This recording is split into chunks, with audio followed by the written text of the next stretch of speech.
News पहुंचाएगा हर खबर आप तक।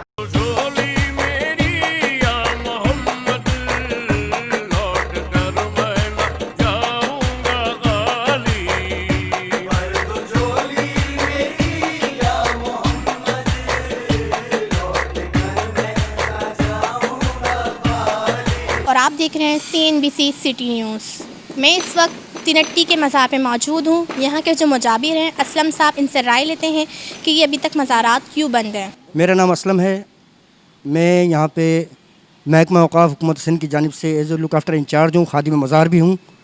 तो जो भी कोई यहाँ के मामलात हैं वो मैं उसको ख़ुद यहाँ पे डील करता हूँ, और जितने भी मामलात होंगे यहाँ पर उसको आगे भी मैंने ही इसको डील करना है। और इंशाल्लाह हमारी कोशिश ये रहती है कि ज़ायरीन को ज़्यादा से ज़्यादा सहूलत मैसर हो सके, चूँकि इदारे की जानिब से और बाला अफसरान के हुक्म के मुताबिक हम आम आवाम और आम ज़ायरीन को बिल्कुल एक नज़र से देखते हुए उनकी खिदमत में मसरूफ़ अमल रहते हैं। क्योंकि 5 महीने से बतौर लॉकडाउन ये मज़ार शरीफ बंद है। ये क्या बल्कि पूरे सिंध की मज़ार शरीफ बंद थी। अभी जो है हुकूमत ने थोड़ी नज़रसानी की है और एक अच्छा इक़दाम उठाया है कि गाज़ी साहब का मज़ार अब्दुल्ला शाह गाज़ी के लेफ्टन और मिस्री शाह गाज़ी डिफेंस में ये दोनों मज़ारात आम आवाम के लिए खोल दिए गए हैं। एक अच्छा इक़दाम है। असलम साहब, महकमा औक़ाफ़ से हमने बात की है, इनकी राय ली है। इन्होंने अभी यही कहा है कि हमारे पास जैसे भी नोटिफिकेशन आएंगे हम इस बारे में मज़ारात खोल दिए जाएंगे जो नाज़रीन के लिए आना जाना और आमदोरफ्त में हो जाएगा। इसमें जो हैं मज़ारात और अब्दुल्ला शाह गाज़ी, मिस्री शाह, ये मज़ारात आवाम के लिए खोल दिए गए हैं। अभी बिल्कुल आप लोग ने देखा कि इस वक्त मैं तिनट्टी के मज़ार में मौजूद थी। मैंने असलम साहब से जो यहाँ के औक़ाफ़ है उनसे मैंने बात की, उनसे थोड़ी सी गुफ्तगू की, उनके बारे में राय ली। अब मैं यहाँ के जो नाज़रीन बैठे हुए मनाज़िर देख रहे हैं, इनसे हम थोड़ी सी शहरियों से रब्ता करते हैं कि ये अपनी दिल की क्या राय है, जो यहाँ पर कब से बैठे हुए हैं और क्या कर रहे हैं। जी बताइए। अस्सलाम वालेकुम। 6 महीना से बंद पड़ा हुआ है, अंदर नहीं जाने दे रहे, मगर सब मज़ारें खुल गए। मज़ार खुलनी चाहिए। देखिए सारे औरतें बाहर बैठी हुई हैं, ठीक है। और अब्दुल्ला शाह गाज़ी भी खुला हुआ था और सारे मज़ार खुला, ये भी खुल जाने चाहिए, ठीक है। हाँ ना, मेरी सारे रात तक यहीं बैठे रहती है, ठीक है। आदमी लोग जा सकते, औरतों को नहीं जाने दे रहे, ठीक है। तो खुल जाए बिल्कुल, ये भी खुल जाए बिल्कुल, जो सारे औरतें चली जाए।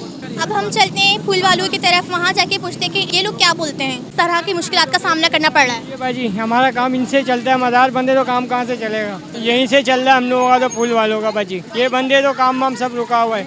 ये गेट भी आपको देख के अभी इन्होंने थोड़ा बहुत खोला है, नहीं तो बंद रहता है। अभी भाई पीछे से गए थे तो खिड़की ये खोल दिया, नहीं तो बंद रहती है। हालांकि 10 तारीख को खोलने का बोल दिया है, लेटर भी आ गया है, बोले हमें ऑर्डर नहीं हुआ है आने का, खोलने का। परेशानी का असल में तो बहुत सामना करना पड़ रहा है। 6 महीने हो गए, लॉकडाउन हो गए।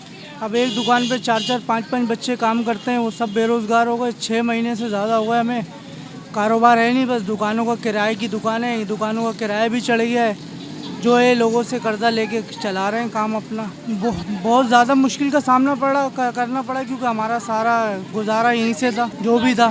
तो ये है कि अभी तो गवर्नमेंट ने आर्डर भी दे दिया, फिर भी ये लोग नहीं खोल रहे।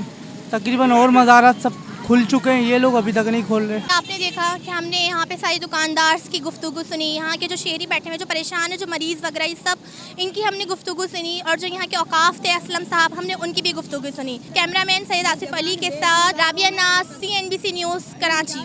CNBC सिटी न्यूज पहुंचाएगा हर खबर आप तक।